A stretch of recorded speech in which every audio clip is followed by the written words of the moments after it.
Halo, selamat malam Bapak Ibu saudara-saudari yang terkasih.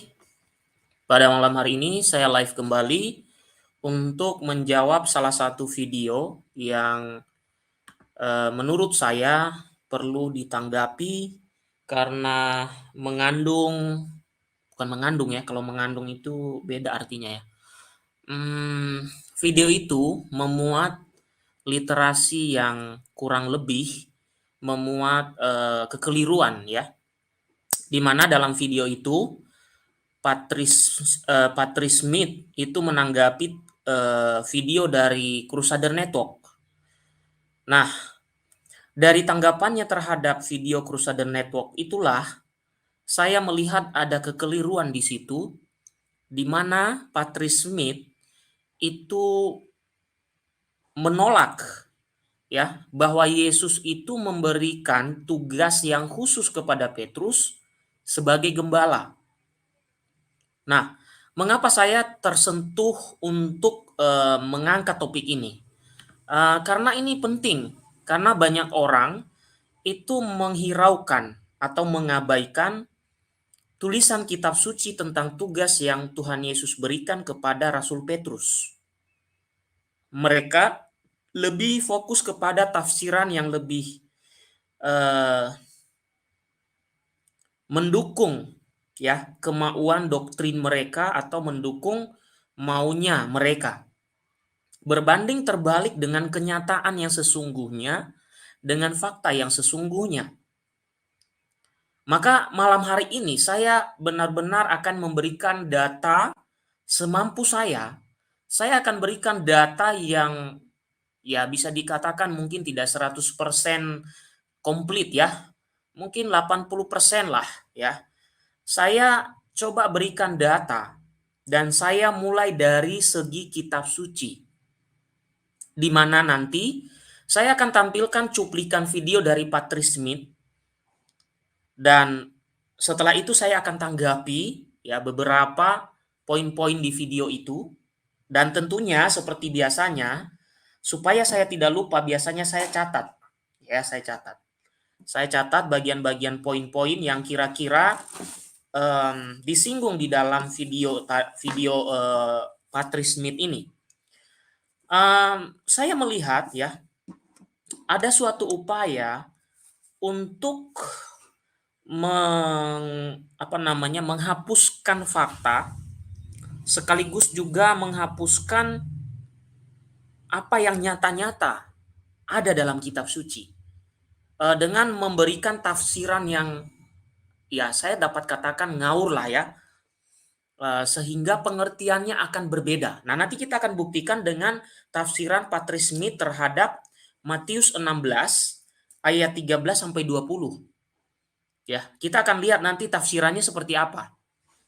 Lalu kita akan mengacu kepada tafsiran para rasul dan juga pendapat dari para beberapa bapak gereja terkait apakah benar Petrus itu pernah memimpin. Apakah Petrus itu ditunjuk oleh Yesus sebagai pemimpin atau tidak? Makanya Bapak Ibu, saya belum pernah melihat yang menanggapi video saya memakai data. Saya sebenarnya sedang menunggu misalnya memberikan data yang lebih komplit dari apa yang saya berikan, atau mungkin membantah dengan data yang benar-benar original ya. Saya sebenarnya masih menunggu soal hal-hal seperti itu. Sampai sekarang saya masih belum menemukan, meskipun channel ini semakin hari semakin berkembang, penontonnya semakin banyak, saya belum menemukan yang menanggapi dengan data gitu maksud saya ya. Kalau hanya menanggapi memberikan argumentasi yang remeh-temeh sih ya saya pasti akan tertawa saja. Nah, sekarang kita akan membuktikan kekeliruan dari tafsiran Patrice Smith. Saya beritahukan di awal ini bahwa saya tidak ada kebencian apapun terhadap saudara-saudaraku Protestan. Tanggapan saya murni untuk meluruskan. Karena kalau tidak diluruskan itu menjadi kebiasaan. Kebiasaan yang dipelihara dan kebiasaan itu keliru. Semua video saya itu dibuat atas dasar reaksi terhadap kekeliruan atau menyampaikan menyampaikan data yang ngawur. Maka saya tanggapi. Nah, sekarang kita lihat videonya terlebih dahulu Bapak Ibu, supaya tidak gagal paham, kita akan dengarkan juga videonya Crusader Network ya. Lalu kemudian nanti kita dengarkan tanggapan dari Patrice Smith ini. Ada sekitar beberapa menit, ya mohon kita bersabar, kita simak dulu baik-baik. Sambil juga saya catat bagian poin-poin yang sekiranya nanti bisa saya tanggapi di luar dari dokumen yang saya persiapkan. Baiklah, saya akan tayangkan videonya, kita akan saksikan terlebih dahulu.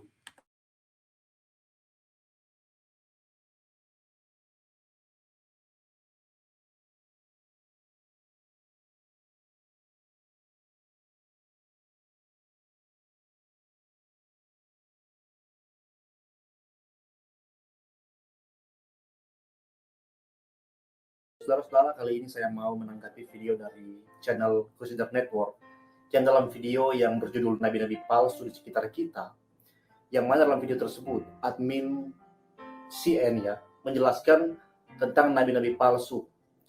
Lalu di pertengahan videonya dia mengeluarkan statement seperti ini. Mari simak cuplikannya. Mereka telah bertindak melawan Tuhan. Itu bisa dilihat dari tindakan mereka yang berseru, "Tuhan, Tuhan, bukankah kami bernubuat demi namamu dan mengusir setan demi namamu dan mengadakan mujizat demi namamu juga?" Jelas mereka tidak tahu jika mereka sebenarnya telah melakukan kesalahan terhadap Tuhan. Dari sini dapat saya simpulkan orang-orang yang disebut dalam Injil Matius tadi adalah kaum bidat dan skismatik. Mengapa demikian? Karena kaum bidat adalah orang Kristen yang menolak sebagian ajaran Tuhan. Demikian juga kaum skismatik. Mereka menerima hampir seluruh ajaran Tuhan, tetapi menolak kepemimpinan Paus. Karena mereka sebenarnya masih mengikuti sebagian besar ajaran Tuhan, maka mereka pun mengira masih sebagai pengikut Tuhan. Tetapi sayangnya di mata Tuhan tidak demikian. Ingat saja perkataan Rasul Yakobus yang pernah saya kutip di video sebelumnya. Sebab barang siapa menuruti seluruh hukum itu tetapi mengabaikan satu bagian daripadanya, ia bersalah terhadap seluruhnya. Surat Yakobus bab 2 ayat 10. Menurut Rasul Yakobus, mereka yang menolak sebagian ajaran Tuhan, termasuk yang terkecil sekalipun, telah bersalah terhadap seluruh ajaran Tuhan. Kita bisa membayangkan mereka ini seperti Adam dan Hawa yang harus keluar dari Taman Eden meski hanya melakukan satu pelanggaran. Begitu juga kaum bidat dan skismatik tidak lagi menjadi bagian dari gerejanya ketika mereka menolak satu atau lebih ajaran-ajaran Tuhan. Pertanyaannya, apa kejahatan yang tanpa sadar dilakukan semua orang Kristen yang bukan bagian dari gerejanya? Kita bisa melihat dari ayat yang mengawalinya. Bukan setiap orang yang berseru kepadaku, Tuhan, Tuhan, akan masuk ke dalam kerajaan surga, melainkan dia yang melakukan kehendak Bapakku yang di surga. Injil Matius bab 7 ayat 21. Dari doa Bapa kami yang diajarkan Tuhan, kehendak Bapa adalah menghadirkan kerajaannya di atas bumi, agar keadaan di bumi menjadi seperti di dalam surga.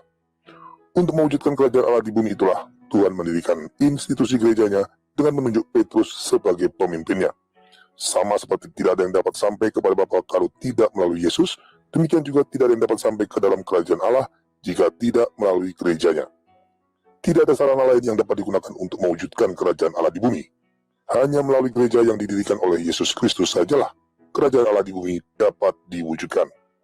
Kalau tidak percaya, silakan tanyakan orang-orang Ortodoks dan Protestan untuk menjelaskan bagaimana kerajaan Allah dapat diwujudkan tanpa melalui gereja Katolik.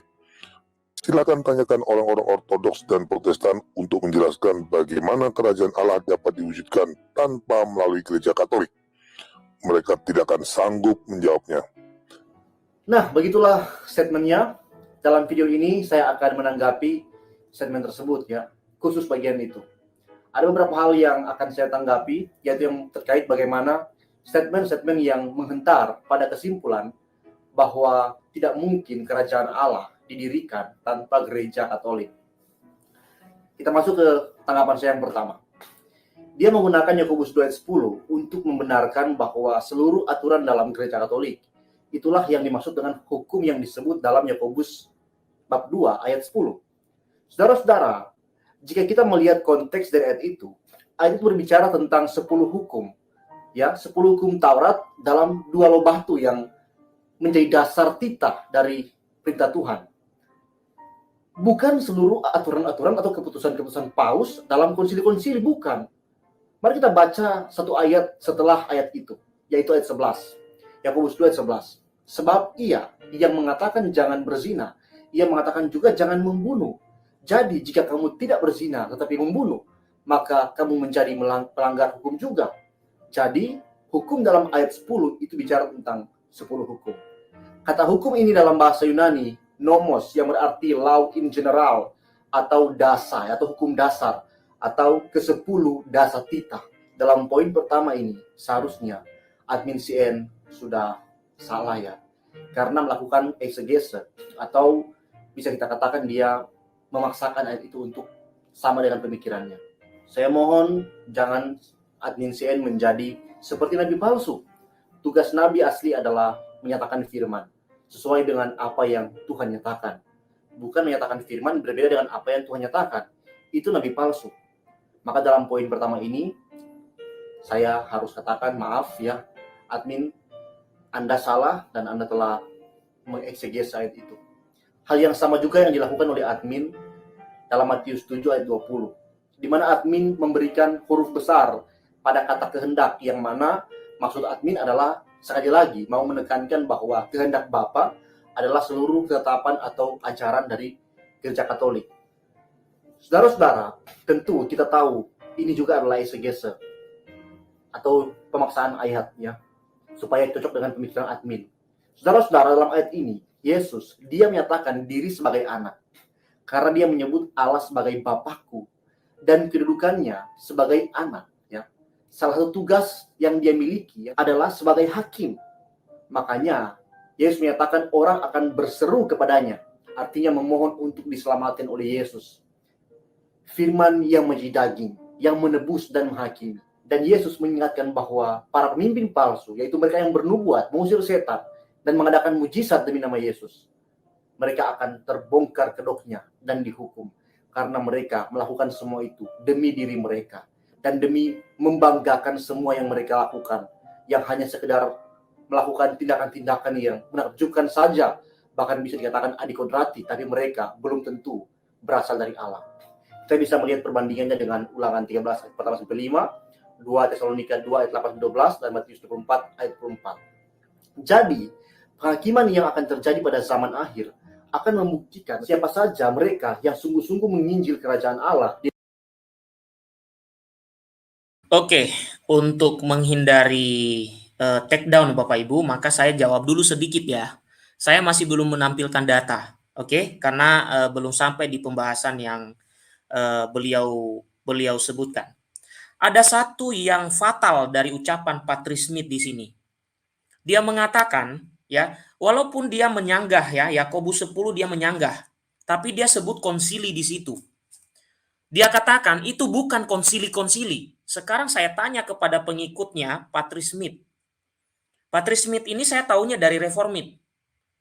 Sekarang saya tanya pada Anda masih mengakui enggak iman rasuli? Anda masih mengakui tidak kanon kitab suci yang Anda pegang? Itu hasil konsili loh. Anda menyebut konsili menanggapi Yakobus, Anda mengatakan itu bukan konsili-konsili para paus. Saya kesampingkan dulu tentang Yakobus 2 ayat 10. Saya kesampingkan ya. Sekarang saya bahas soal Anda menyinggung konsili. Saya mau menantang semua gereja yang menentang konsili. Silakan Anda buang semua ajaran yang dipertegas dalam konsili. Pertama, Allah Tritunggal. Silakan Anda buang, Patrice Smith. Anda tahu Allah Tritunggal itu? Ya, dipertegas dalam konsili oleh para paus, para uskup. Jangan Anda menjadi ya orang yang tidak tahu diri. Mohon maaf ini, saya katakan itu tidak tahu berterima kasih kepada bapak-bapak gereja. Dia mengatakan itu bukan konsili-konsili paus.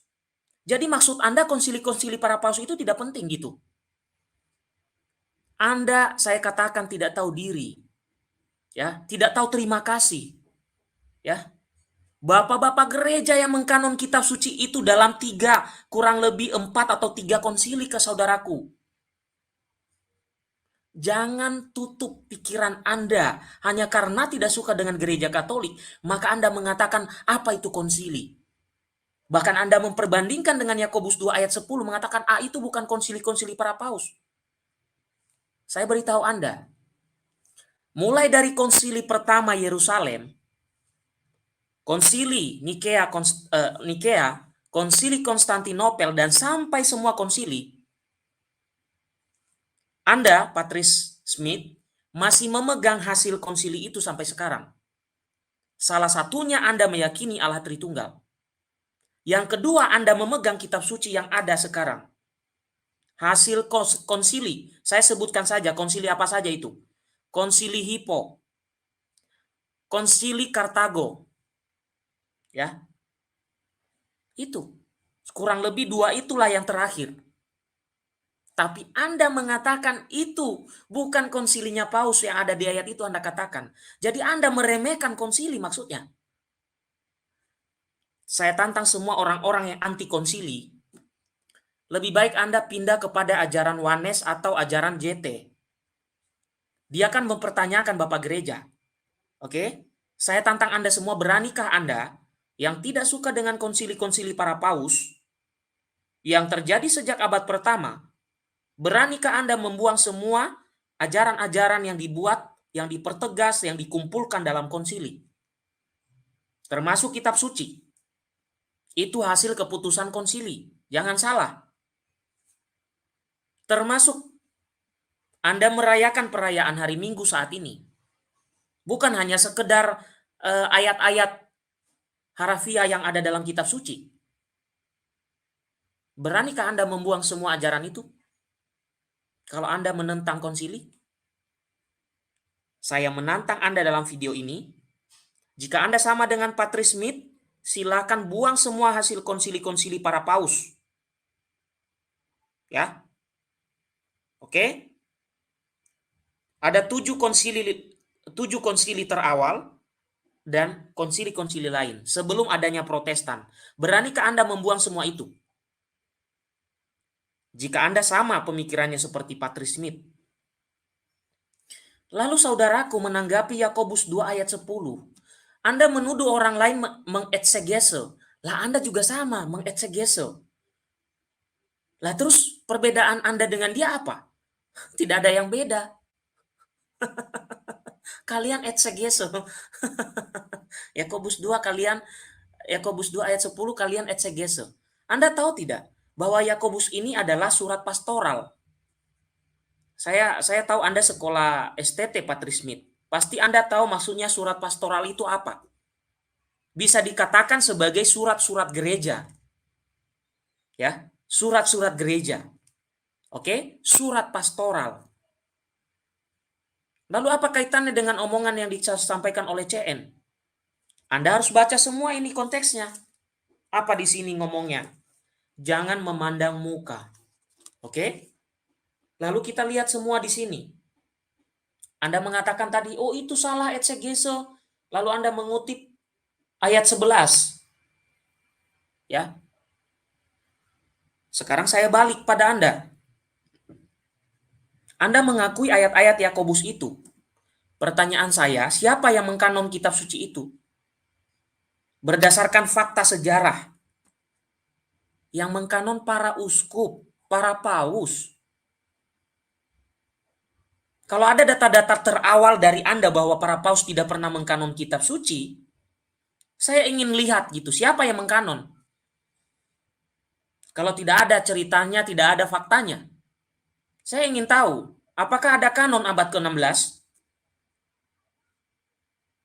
Ya. Nah, sekarang coba Anda mengatakan tadi, ini adalah terkait 10 firman Allah. Ya, terkait 10 firman Allah. Saya menyetujui, benar itu. Tapi pertanyaannya, siapa yang mengkanon kitab ini? Kenapa dia sampai disebut surat pastoral? Surat pastoral itu ya surat gereja. Pertanyaannya, gereja mana yang ada saat itu? Ya, mungkin Anda berdalih, oh itu bukan gereja Katolik dulu yang ada, Kristen. Anda mengatakan itu Kristen. Lalu Anda mencoba menghilangkan kata Protestan supaya diakui sebagai Kristen. Lah jelas-jelas sejarahnya Anda baru ada abad ke-16 ke atas. Bahkan Patrice Smith ini itu ajarannya beda dengan Martin Luther. Ya. Walaupun mereka mengagung-agungkan Martin Luther, saya sih kalau posisi saya di Martin Luther, saya kasihan gitu loh. Maksudnya kok saya dijadikan tameng gitu untuk membuat ajaran baru-baru itu, dijadikan tameng. Ya. Jadi Patrice Smith, Anda mengingkari konsili, itu artinya Anda harus siap seperti yang dikatakan oleh Johann Eck kepada Martin Luther pada saat mereka berdebat. Saya ulangi lagi perdebatan mereka kepada Anda. Martin Luther dalam perdebatannya dengan Johann Eck, dia mengatakan konsili bisa salah. Apa kata Johann Eck? Engkau lebih cocok disebut sebagai penganut pagan dan publikan. Publikan itu liberal maksudnya. Itu kata Johann Eck. Kalau Anda mengatakan konsili bisa salah, Anda lebih pantas disebut sebagai penganut pagan dan publikan atau penganut paham liberal. Itu kata Johann Eck. Jangan sampai saya ulang kepada Anda sehingga Anda tadi meremehkan. Itu bukan, Anda mengatakan tadi itu saya ini banget ya, nyeletuk gitu. Itu bukan konsili para paus. Loh, yang Anda nikmati saat ini itu hasil kerja para paus loh. Termasuk Alkitab Anda. Itu pun kalau di tempat belajar aja Anda itu jujur mengajarkan sejarah. Kalau tidak jujur, ya itu akibatnya. Akibatnya seperti ini. Kalau jujur menceritakan siapa yang mengkanon. Kenapa ada ajaran Allah Tritunggal? Kenapa ada ya ajaran-ajaran yang lain?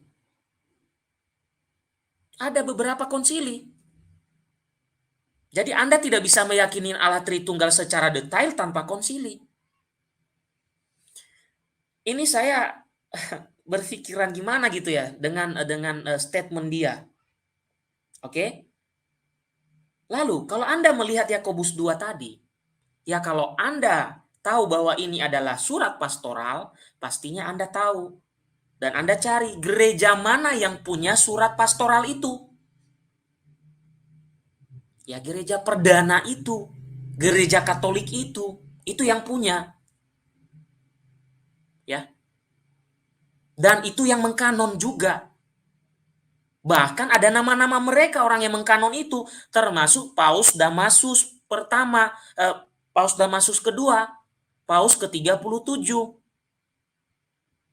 Ketika ada aliran sesat, ada yang menanggapi. Ya, Ireneus. Ya, Ireneus ini seorang murid dari Rasul. Ada murid yang lain, Ignatius dari Antioquia. Ada murid yang lain, Polikarpus. Bisa kita rujuk kepada tulisan mereka. Benarkah Katolik itu benar ada dulu di abad pertama atau tidak? Atau kita mau mencari tahu gerejanya Patrice Smith ada nggak di abad pertama? Dengan memakai data mereka. Jelas-jelas nggak ada. 16 abad kemudian baru ada. Bahkan setelah zamannya Luther baru ada. Tapi tamengnya dipakailah Luther. Jadi hati-hati ya dalam berucap, jangan sampai membuat Anda sendiri itu menampar muka sendiri. Ya. Oke, Bapak Ibu, itu tadi saya berhentikan supaya jangan sampai ada nanti take down ya. Jadi supaya ada seperti peraturan di YouTube. Nanti baru saya tanggapi tentang kepemimpinan ya Bapak Ibu ya, kepemimpinan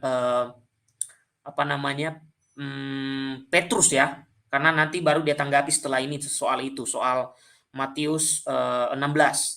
Tapi saya tanggapi lagi nih, tadi dia menyinggung tentang Matius 7 ayat 20 atau 21 sampai 23. Lalu dia mengutip apa yang disampaikan CN tadi ya, jadilah kehendakmu di bumi seperti di dalam surga.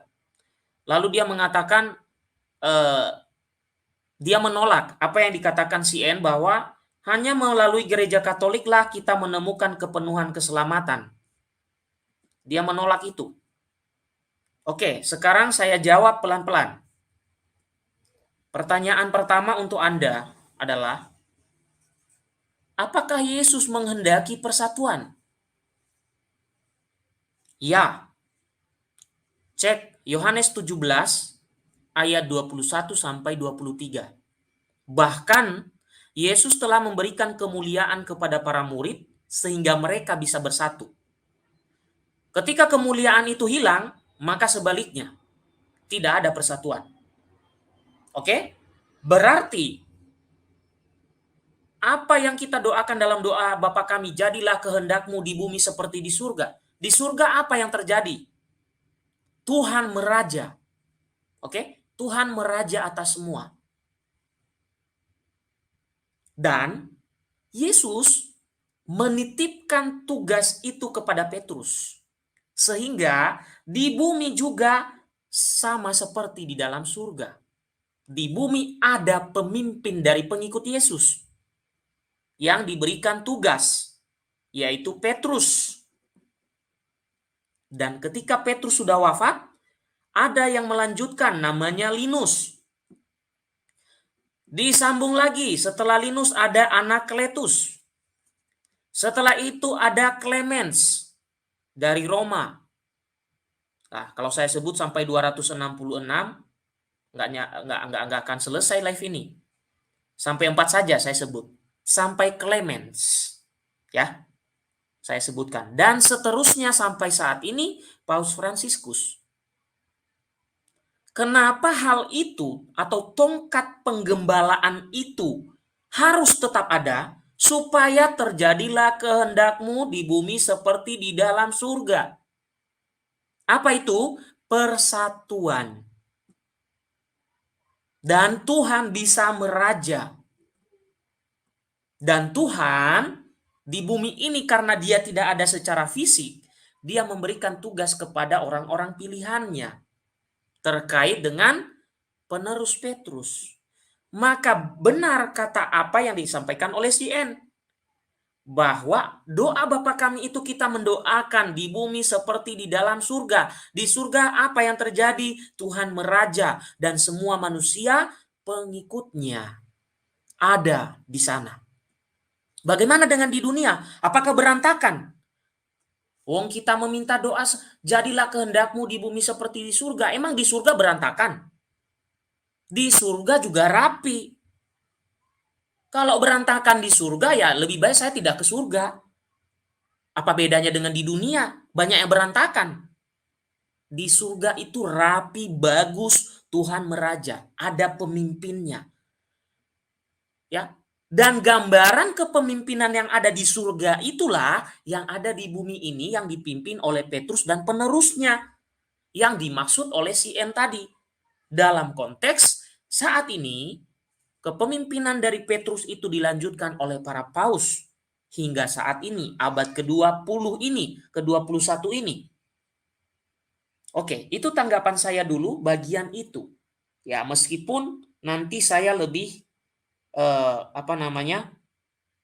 menjelaskan lebih jauh ya dengan saya tampilkan data. Nah, bukti bahwa ya kerajaan Allah itu sama dengan apa yang ada di bumi seperti doa Bapa kami itu, Tuhan membuat suatu organisasi. Bukti bahwa ada organisasi adalah ada orang yang menggembalakan. Dan menggembalakan itu pada saat yang sama tidak ada 1, 2, 3, 4, 5. Tapi hanya satu-satunya yang menggembalakan. Itu bukti.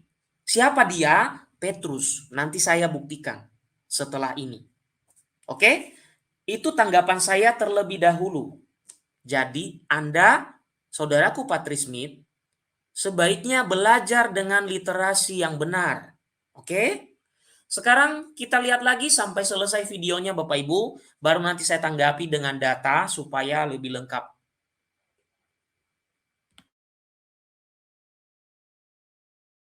Di dalam salib Yesus Kristus, dan siapa saja mereka yang hidup hanya meninggikan diri dengan menggunakan nama Yesus. Saudara-saudara, kita tahu bahwa kehendak Bapa bukan manusia membanggakan perbuatan-perbuatannya, bukan manusia menggunakan Injil untuk menyombongkan diri, untuk meninggikan diri dengan nama Yesus, bukan.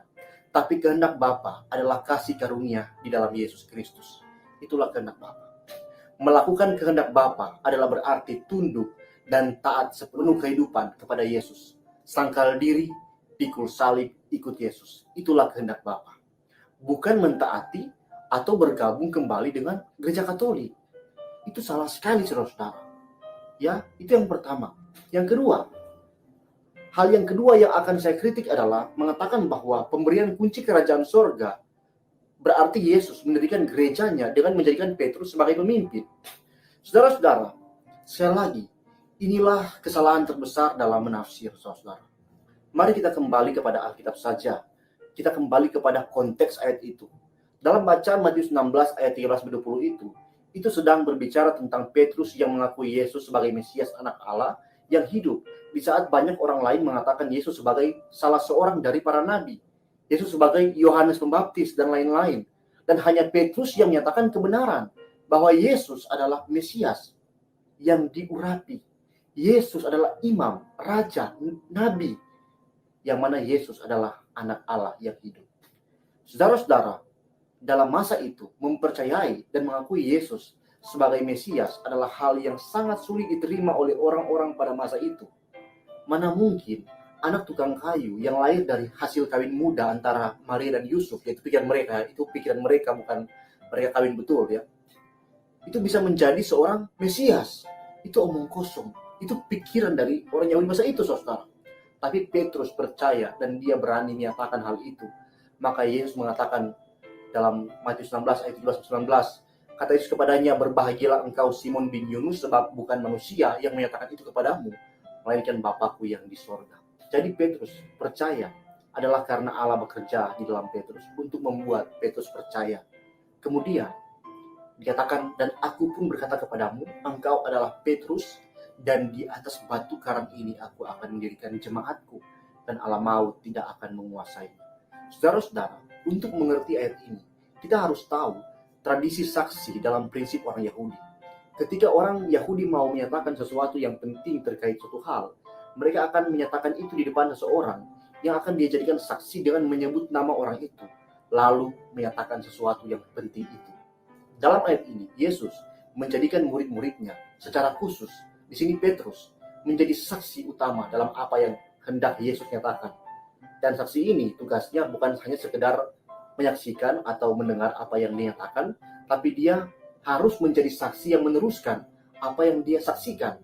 Petrus harus bersaksi kepada orang lain terhadap apa yang Petrus saksikan yang hendak Yesus nyatakan. Petrus dan seluruh rasul yang lain bertanggung jawab atas hal itu. Ayat ini sama dengan Mazmur 50 ayat 7. Dengarlah hai umatku, aku hendak berfirman. Hai Israel, lihat Allah menyebut nama umatnya. Ketika Allah hendak mensaksikan sesuatu kepada orang Israel, dikatakan aku hendak bersaksi terhadap kamu, akulah Allah, Allahmu. Jadi inilah yang sedang terjadi, saudara. Yesus menyatakan atau mensaksikan kepada Petrus bahwa dia akan mendirikan jemaatnya di atas batu karang. Apa itu batu karang? Saudara, tidak mungkin Petrus akan dimengerti oleh pembaca mula-mula sebagai batu karang, saudara. Tidak mungkin. Karena pembaca Matius mula-mula yang notabene adalah orang Yahudi akan memahami batu karang ini adalah metafora, ya, simbol. Batu karang dalam Alkitab disebut juga tempat perlindungan dalam Amsal 30 ayat 26 dan sebagai tempat bersembunyi terhadap Allah, ya, dalam Yesaya 2 ayat 19. Musa bersembunyi di antara batu karang supaya ia tidak berhadapan muka dengan Allah. Keluaran 33 ayat 20-23. Musa juga memukul batu karang untuk mendatangkan air, ya. Keluaran 17 ayat 6. Kejadian itu digunakan secara tipologis oleh Paulus yang mengartikan batu karang itu adalah Kristus.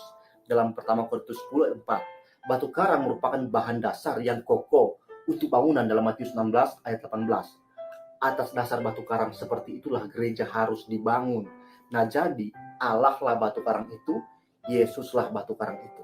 Jadi, maksud Yesus dalam menyatakan ini adalah Petrus harus tahu bahwa jemaat atau gereja yang didirikan Yesus itu adalah gereja yang kokoh, yang takkan hancur atau musnah, takkan dikalahkan oleh apapun, bahkan maut sekalipun. Karena gereja atau orang-orang percaya itu akan didirikan di atas fondasi batu karang, yaitu Yesus Kristus. Nah, ayat selanjutnya dikatakan, kepadamu akan kuberikan kunci kerajaan sorga. Apa yang kau ikat di dunia ini akan terikat di sorga, dan apa yang kau lepaskan di dunia ini akan terlepas di sorga. Saudara-saudara, ayat ini tidak berhubungan secara langsung dengan ayat sebelumnya. Seringkali orang berpikir di sini, Yesus menyatakan Petrus adalah batu karang, oleh karena itu diberikan kunci kerajaan sorga. Itu salah, saudara. Hubungan dari ayat ini dengan ayat sebelumnya adalah Yesus menyerahkan kepada Petrus yang menjadi wakil dari murid-murid yang lain. Di mana ini berarti tentang kerajaan Allah yang kuasanya akan dipegang oleh Petrus dan rasul-rasul yang lain. Di mana hanya merekalah yang memiliki otoritas penuh, kuasa nama Yesus. Hal ini benar, karena hanya para rasul yang dapat melakukan mujizat sebagaimana yang bisa Yesus lakukan. Ada orang sakit pendarahan, hanya sentuh jubah Yesus, langsung sembuh. Hal ini terjadi pada para rasul juga. Bahkan hanya bayangan rasul dan sarung tangan rasul, orang bisa sembuh. Yesus membangkitkan orang mati. Petrus juga bisa membangkitkan orang mati. Bahkan Petrus pernah mengutuk 2 orang. Dan 2 orang itu mati seketika. Dalam cerita Ananias dan Safira di Kisah Para Rasul pasal 5. Jadi saudara, kunci kerajaan sorga yang dilambangkan apa yang diikat oleh para rasul terikat di sorga, dan apa yang dilepaskan oleh para rasul akan terlepas di sorga. Artinya, apa saja yang akan mereka nyatakan atau lakukan dengan kuasa nama Yesus, itu sudah berada di tangan mereka, yaitu para rasul. Jadi ini bukan tentang pemberian kepemimpinan, saudara, tapi tentang pemberian kuasa sorgawi. Itu ada di tangan para rasul. Maka kenapa bahaya kalau ada pendeta-pendeta yang mengklaim mujizat dan mengklaim kuasa Yesus. Mereka sama dengan menjadikan diri mereka yang hanyalah anak kemarin sore, entah kapan diangkat jadi rasul. Oke, saya tidak akan melanjutkan Bapak Ibu karena di bagian ini nanti ada dia menyinggung pendeta Andi Simon, di mana saat ini sedang dipermasalahkan soal itu ya. Jadi saya tidak akan lanjutkan. Sekarang kita lihat bukti-bukti dari ucapan dari saudaraku Patrice Smith ini.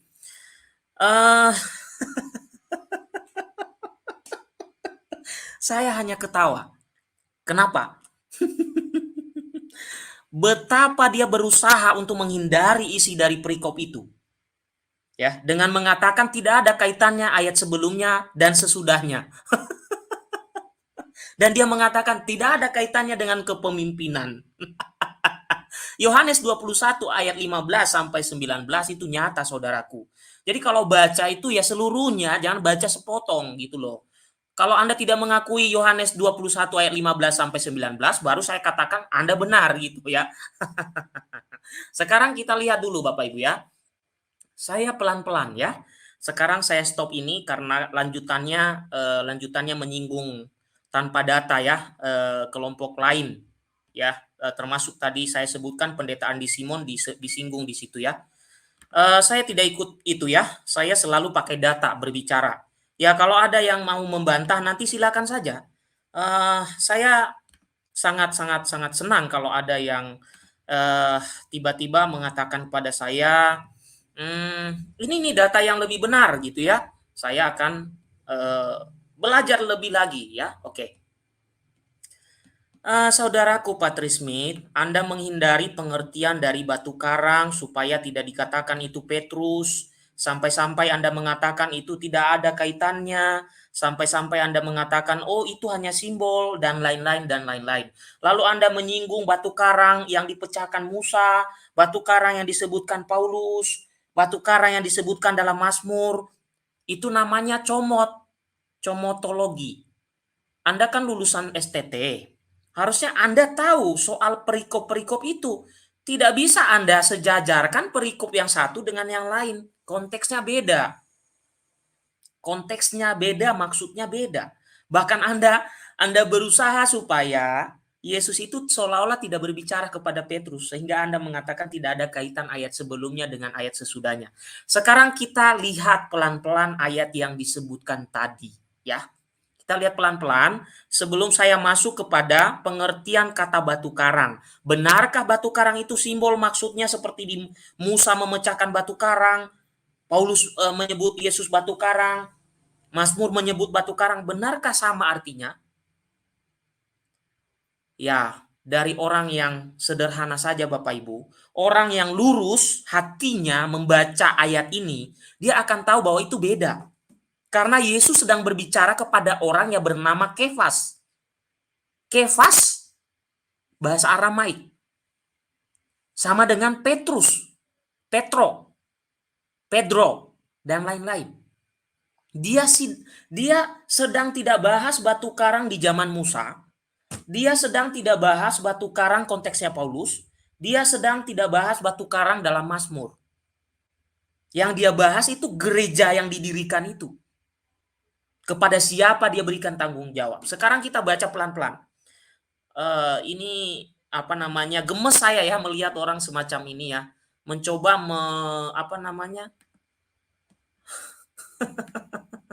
saya tidak habis ketawa ya. Baiklah, kita baca ya supaya tidak saya berlama-lama. Oke, kita pelan-pelan dari ayat 13 Bapak Ibu. Setelah Yesus tiba di daerah Kaisarea Filipi, ia bertanya kepada murid-muridnya, kata orang, siapakah anak manusia itu? Jawab mereka, ada yang mengatakan Yohanes Pembaptis, ada juga yang mengatakan Elia, dan ada pula yang mengatakan Yeremia atau salah seorang dari para nabi. Ayat 15. Lalu Yesus bertanya kepada mereka. Ya. Jadi pertanyaan tadi di awal itu Bapak Ibu, dia tanya bagaimana pendapat orang lain. Sekarang dia tanya pendapat mereka. Lalu Yesus bertanya kepada mereka, tetapi apa katamu, siapakah aku ini? Ternyata tidak ada yang menjawab selain Petrus. Jawabnya apa? Maka jawab Simon Petrus, engkau adalah Mesias, anak Allah yang hidup. Untuk mengonfirmasi omongan Petrus, Yesus menjawab. Kata Yesus kepadanya, berbahagialah engkau Simon bin Yunus, sebab bukan manusia yang menyatakan itu kepadamu, melainkan Bapakku yang di surga. Oke, tadi saudaraku Patris mengatakan tidak ada kaitan ayat yang 17, 18, 19. Ada kaitan saudaraku. Ya, jadi Anda jangan berusaha untuk mendukung omongan Anda. Anda mengatakan tidak ada kaitan. Ini masih ngomong. Masih ngomong, itu lanjut. Apa kata Yesus selain itu? Yesus memuji pernyataan Petrus. Lalu dia setelah memuji pernyataan Petrus itu berasal dari Bapa, lalu dia memberikan suatu tugas. Dan aku pun berkata kepadamu, di situ siapa? Petrus. Engkau adalah Petrus, dan di atas batu karang ini aku akan mendirikan jemaatku, dan alam maut tidak akan menguasainya. Lalu Patrick Smith menyinggung batu karang yang dipecahkan oleh Musa. Kalau saya memakai ilmu cocok logi seperti Patrick Smith, lah itu kan batu karangnya sudah dipecahin oleh Musa. Bagaimana Yesus mendirikan gerejanya di atas batu yang Bapak katakan nanti karena di atas batu itu kuat? Musa udah memecahkan itu batu karangnya, sudah pecah keluar air dari situ. Nah, ini ilmunya Patrick Smith ya. Saya pakai. Oke, berarti sudah dipecahkan oleh Musa kalau Anda mengatakan batu karang di situ adalah Musa. Batu karang yang ada di zaman Musa. Sekarang, batu karang yang dibahas di Mazmur. Anda tahu tidak? Mazmur itu adalah nyanyian. Mazmur itu nyanyian dan banyak kiasan-kiasan yang ada di dalamnya. Sementara Yesus di sini sedang tidak bicara kiasan. Kiasan dalam arti bukan arti sesungguhnya. Tapi di sini Yesus sedang berbicara arti sesungguhnya. Di dalam Mazmur itu bahkan ada Tuhan adalah gunung batuku. Emang Tuhan benaran gunung batu? Enggak lah, itu kan puisi, itu kan nyanyian. Sama seperti apa namanya? Walau ada lagu-lagu yang apa namanya itu memakai kiasan-kiasan apa namanya? Misalnya ada lagu yang saya ingat itu lagu Dearly. Dearly itu bilang, walau kau berada di ujung dunia, engkau pasti kucari. Ya, juga lagunya siapa lagi ya? Agak lupa saya ya, karena saya bukan artis. Tapi saya hanya mau mengatakan kalau Anda memakai kiasan, maka di Mazmur itu banyak kiasan. Oke? Lalu Anda menyinggung Paulus. Lah Rasul Paulus itu sedang bicara Yesus. Dan tidak salah dia mengatakan Yesus batu karang. Emang benar asli batu karang? Bukan, itu kiasan. Batu karang itu kalau dalam lagu Kidung Jemaat, mudah-mudahan Patrice Smith masih memakai Kidung Jemaat. Ada lagu ini, batu karang yang teguh, kau tempatku berteduh, karena dosaku berat. Nah, saya masih ingat itu, lagu Kidung Jemaat. Emang artinya batu karang benaran, Yesus itu? Enggak, itu pengertiannya kiasan. Coba lagu tadi ya, lagu Kidung Jemaat. Batu karang yang teguh, kau tempatku berteduh. Artinya apa? Karena ada batu karang, tempatnya berteduh. Artinya apa? Diumpamakan Tuhan itu seperti batu karang yang bisa dibuat untuk berteduh.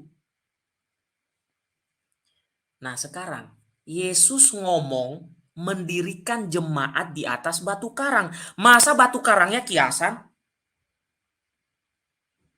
Berarti tidak sesuai dengan harapannya Patrice. Patrice mengatakan kalau berdiri di atas batu karang, maka tidak akan goyah.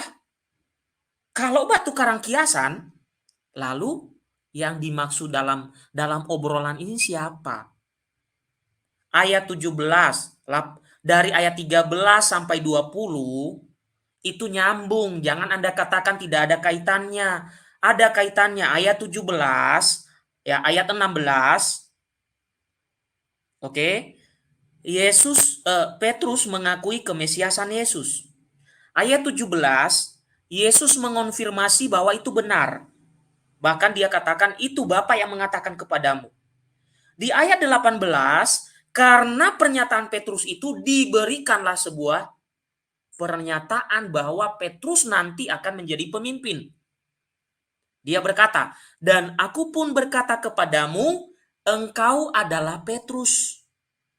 Dan di atas batu karang ini, aku akan mendirikan jemaatku, dan alam maut tidak akan menguasainya. Benar kata Patrice, alam maut tidak menguasai gereja Kristus. Gereja Katolik, ya bisa dikatakan kalau dihitung dari abad pertama, 2021 tahun, sudah teruji kawan. Sudah teruji. Banyak orang yang berusaha menghancurkannya. Banyak bidat yang berusaha merusaknya. Bahkan banyak orang yang dari dalam Katolik berusaha merusaknya. Tapi Tuhan masih menjaganya. Karena apa? Ucapan Yesus. Alam maut tidak akan menguasainya.